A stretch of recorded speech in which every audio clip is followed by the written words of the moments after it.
ito guys, yung 4th overall champion. Kasabay po niyan lumipad? Oo, mga different clubs sila. Ilang ibon po sila naglaban dyan? Alam ko, nasa 3,000 plus yata. Wow! Yan ang first overall. Ayan, ang first overall champion. Ilang ibon po na kalaro niyan? 4,000. 4,000 bird, first overall champion. Isa din sa natutunan ko sa kanya na pag umulan, kailangan maganda yung feathering, yung balahibo ng kalapati mo. Kumbaga parang waterproof sila. Napatunayan niya yun eh. So ako, yun din naman ang ginagamit ko.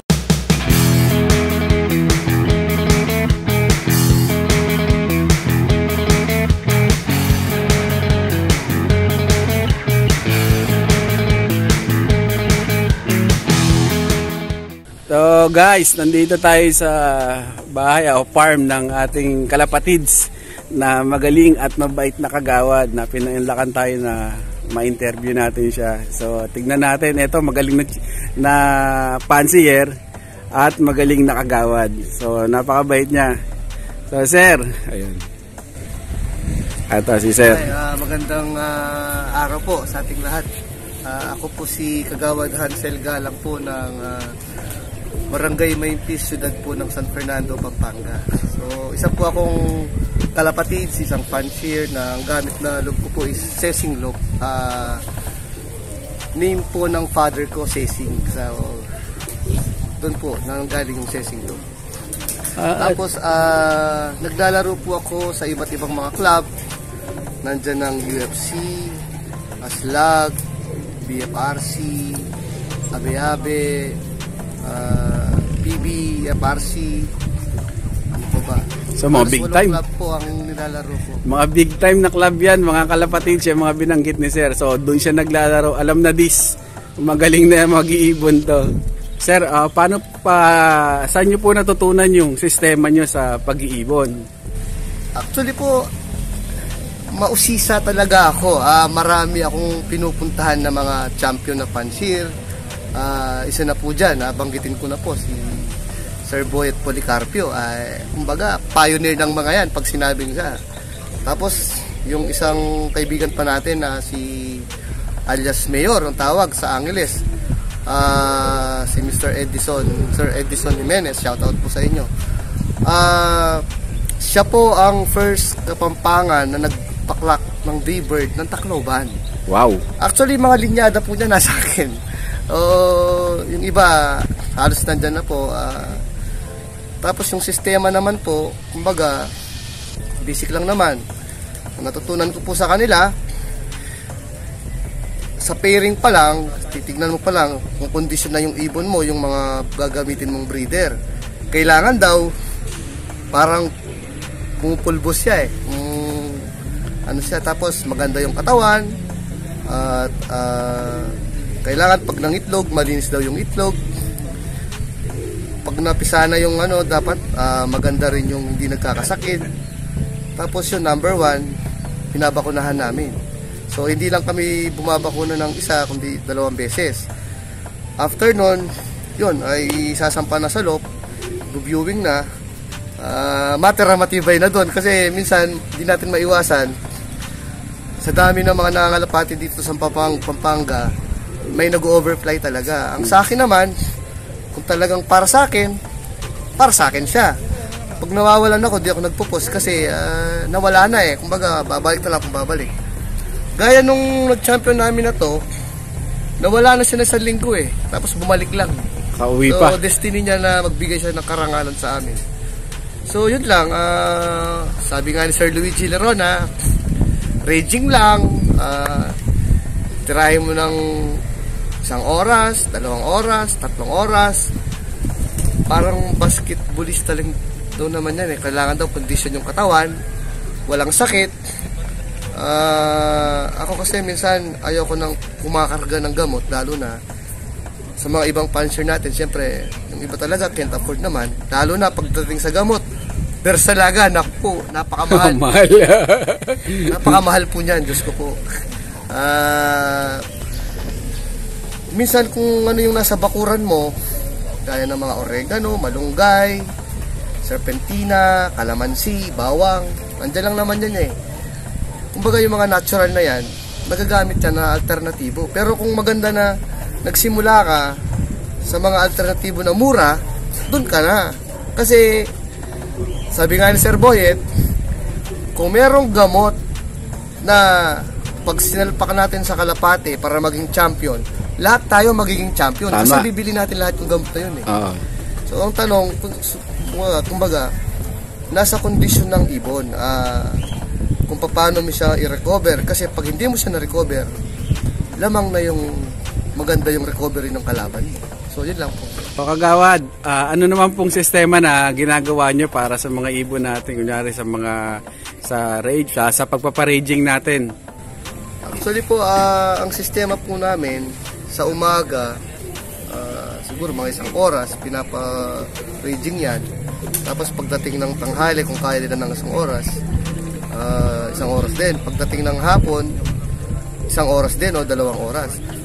Pero pag alam namin na malakas na yung katawan nila talaga, kumbaga, kahit sa mga teta, kung talagang bugbog na yung katawan, kumbaga, hindi naramdam yung pagod, yung muscle nandun na, minsan 3 oras po, hindi sila bumababa. Tapos pag halimbawang tag-ulan, ako po kasi dati, pag umuulan, hindi ko pinapalabas ang mga ibon ko eh. Kaya pagdating ng smash, patay ako, wala akong nakaklak eh. Kasi mga ibon ko, hindi sanay sa ulan eh. Mayroon akong naging isang lokman na magaling. Shoutout sa'yo, Rudy. Isa din sa natutunan ko sa kanya na pag umuulan, kailangan maganda yung feathering, yung balahibo ng kalapati mo. Kumbaga parang waterproof sila. Napatunayan niya yun eh. So ako, yun din naman ang ginagamit ko. Sir, paano nyo po nagagawa yung gano'n? Yung na-maintain yung magandang balahibo nila? Actually, minsan sir, ginagawa ko, yun basic lang, yung once a week, yung malatayot, pina-force bath namin. Tapos yung number 1, yung Taiwan soil, huwag mawawala yan. Yun lang naman, kasi kasama na sa ano yan. Sir, sa sistema po ng derby, alam ko medyo malalim at yung mga mentor neto ni Kagawad sobrang mga veterans na. So guys, may mga sasabihin si Kagawad na talagang mga pang advance. So tanungin natin siya kung ano yung mga ginagamit niya sa derby. So Kagawad, at ano po ba yung sistema niyo na gamot at mga ginagamit niyo po pag derby na? Actually po, dati dahil nasa newbie ako noon, yung ginagamit ko, kumbaga, nasa gilid-gilid lang. Shoutout kay Sir Ariel Molina. Yan, isa sa mga mentor ko na pagdating sa mga pangmalakasan na gamot, lalo na pagdating sa Bersalaga. Napakaganda naman po talaga ng Bersalaga, kaso nga lang, mabigat sa bulsa. So, ako po, ang ginagamit ko pagdating sa training, iba na pagdating sa derby. Kasi pagdating sa derby, kumbaga, kailangan mag-pluck na ang ibon mo eh. Kasi pag hindi siya nag-pluck, kumbaga, sayang yung pera. Nag-donate ka na naman. Isa po sa mga natutunan ko, yung paggamit ng plug hopper. So, hindi ko na pwede detalye kung paano yung paggamit ng plug hopper. So, minsan kasi may mga gamot tayo na ginagamit na minsan, panahon na ng derby, ang hirap hanapin, hindi na siya available. So, ngayon, nasa inyo na po yan. Kung kaya naman ng budget, mag-stock na kayo. Ganun lang naman po yan. So, yun po. Kasi kailangan na kailangan po yan, lalo na kung sobrang layo na ng bitawan natin. Halimbawa, kung nasa 300, 400, 500 kilometers na yan. Siyempre, kailangan na ng, kumbaga, kailangan na ng ibon yan eh.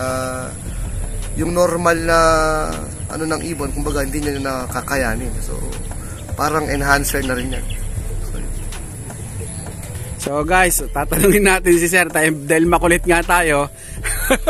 Tatanungin natin si Kagawad. Nabanggit niya sa ibang mga fanciers, lalo sa mga bago, yung plug hopper, to bago to sa atin. So,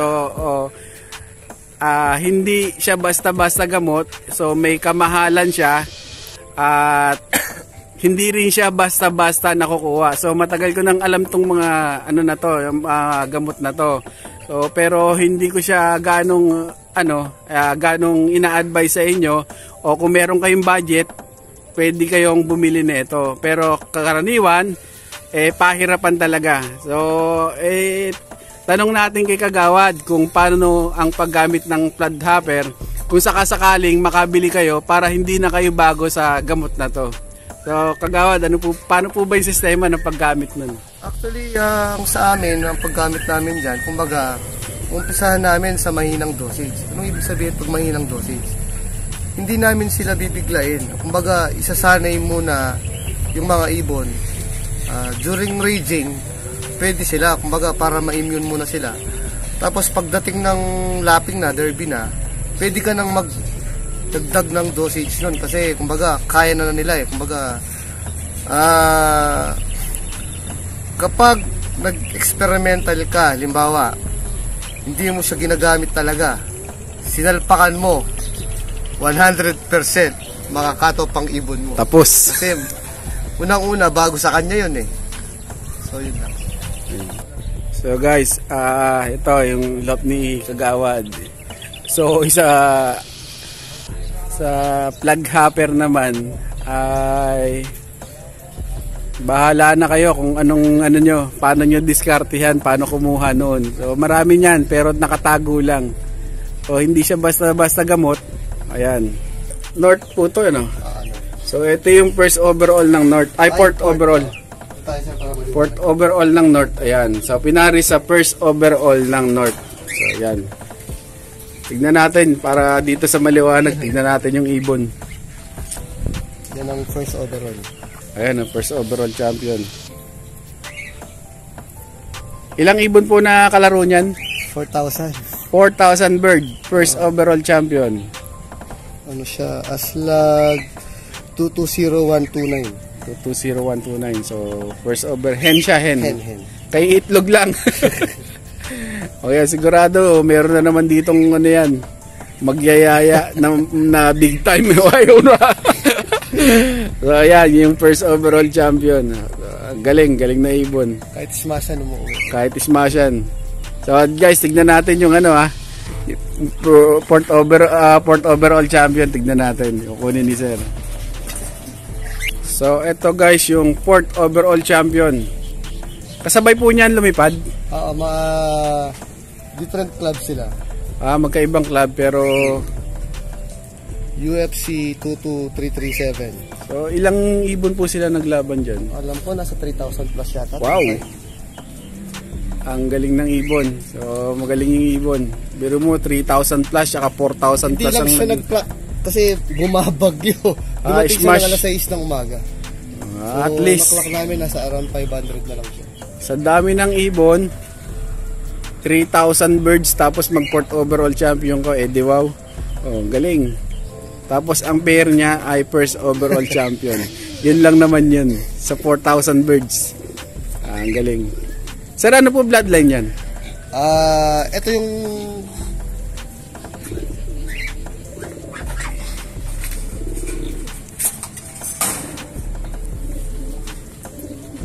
ayun. Yan, tignan natin dito sa maliwanag. Guys, para makita niyo yung so ito, magulang. Romero. Emilio Romero. Romero. Yan, PHA siya. Na-acquire niyo po sa kanya. Actually, hindi siya direct sa kanya. So, medyo malaking ibon siya. Guys, ako hawak na ako sa ibon. Biglaan kasi to, kaya wala kang taga-video. So, pero pag tinignan mo yung ibon, malaki na siya na ang ganda ng balahibo. Sir talaga siya, sir. Ang dami kong na-cross sa kanya. Ang ganda. Siya po yung nag-produce talaga ng mga champion. Gaya ng mga contender ko doon. Ganda. Ang pinaris niyo po sa kanya? Kasi pinaris kasi dito. So ito yung yung dam. Ngayon yan. Yung anak niya na isa, live sa Pagod Food. Sana makaklak siya. Ayun. Yun. Pero yung mga anak niya nilalaro ko ng South. Magaling. Gandang ipon, no? Sumakay sila ng Allen live. Kaso hindi na nakauwi ng Tacloban, hindi sila nag-clock. After 1 month, nakauwi na. Nakauwi siya. Matibay ang huming. So yan o, kikinis ng ibon. Ang galing. Kaya mga producer, kaya saan ka pa? Kaya yung mga magagandang mga linyada rito, hindi ko nababanggitin yung mga pangalan. Medyo ginagawa lang nilang yaya. Ganun lang yun. So sa atin, yung mga simpleng fancier, pag nakakuha tayo ng mga ibon, ng mga big time, hindi ko nababanggitin mga pangalan nila. So masayang-masaya na tayo. So dito, pansamantala ginagawa ng yaya. Sana all. Ayan, ang gaganda ng ibon.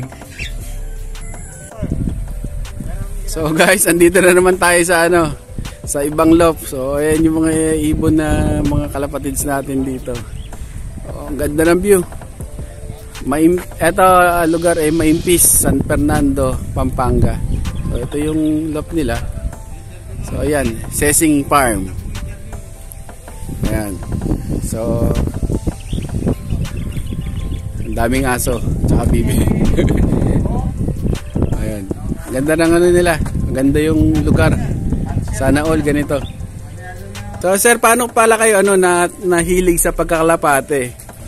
Actually sir, bata pa lang ako during my elementary days. Talagang hilig ko na. Nandun yung enthusiasm ko na panahon pa ng father ko noon. Ginagawa niya ako ng kulungan. Binili niya ako ng 1 pair ng kalapate. So doon nag-start yun. Actually, grade 1 yata yun or grade 2. Hanggang nagtuloy-tuloy na yon. During my high school days, huminto ako kasi nag-focus talaga ako sa studies ko. Tapos until nag-college ako, nakipagtrabaho ako. So ilang years ako halos wala sa Pampanga. Saan ako na destino, may parting Subic, Pasig, dami. So, for almost 15 years, 20 years. Tapos nung nag-for good na po ako dito dahil namatay yung father ko, may naiwan siyang lupa rito. Nakita ko po na bakit hindi ko kaya balik yung dating hobby ko, na passion ko talaga yan. Sa totoo po, gumawa ako, gumawa, kulungan lang siya ng kahoy, maliit lang. Dito siya nakapwesto noon. At nagsimula ako ng 3 pairs, tapos hindi pa ako kumakarera.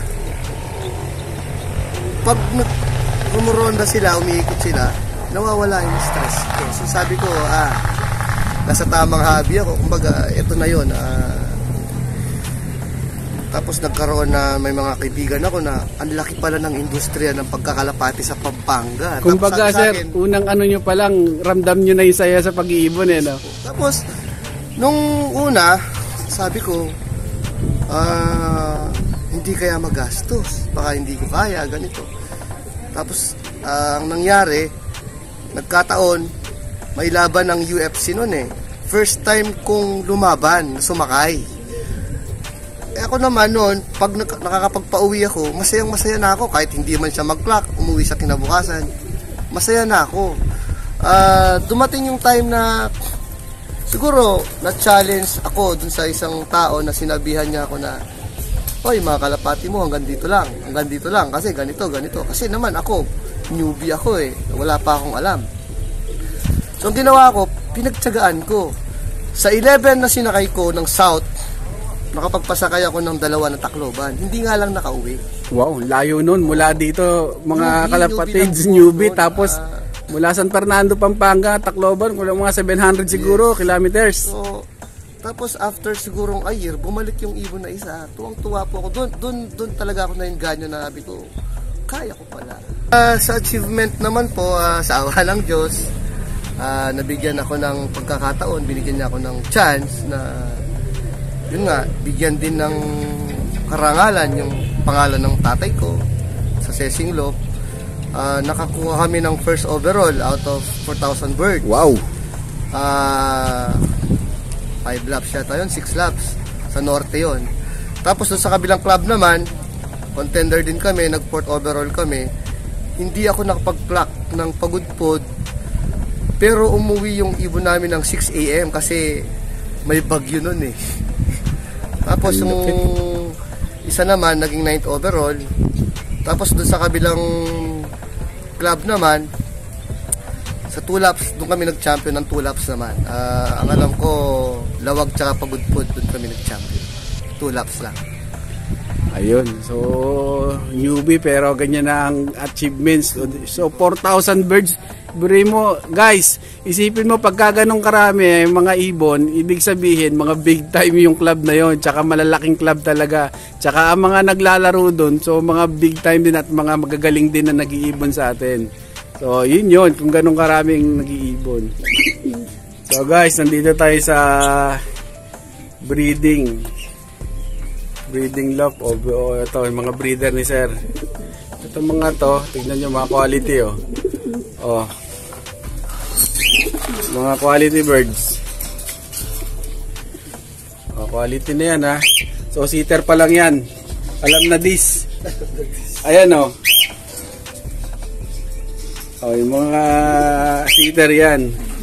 So papakita ko pa sa inyo yung seater lang. So, ano po itong babae na to? Yan, nagtakloban yan. Oo, Tacloban, seater lang. Tacloban clacker yan. Tacloban clacker ito to. naman, Taiwan. Yan. Tacloban clacker, seater lang. O, alam nyo na kung ano yung mga mas, ibig sabihin, mas quality yung nililimliman nila kaysa sa kanila. So, yan. Tacloban clacker mula dito hanggang San Fernando hanggang dito sa Tacloban. So, layo, mga 700. Ito, Taiwan. Producer din to. So pinagyaya muna, ganun lang. ganun lang. So ayan, yung mga Torres medyo nakakalula yung mga seater. Ayan, mga yan. So ayan, kaya iba yung kulay ng ng ibon na anak nila. Alam na this. Iba yung magulang syempre. So ayan. Tagun-tago yung mga ibon dito. Ito, patoline.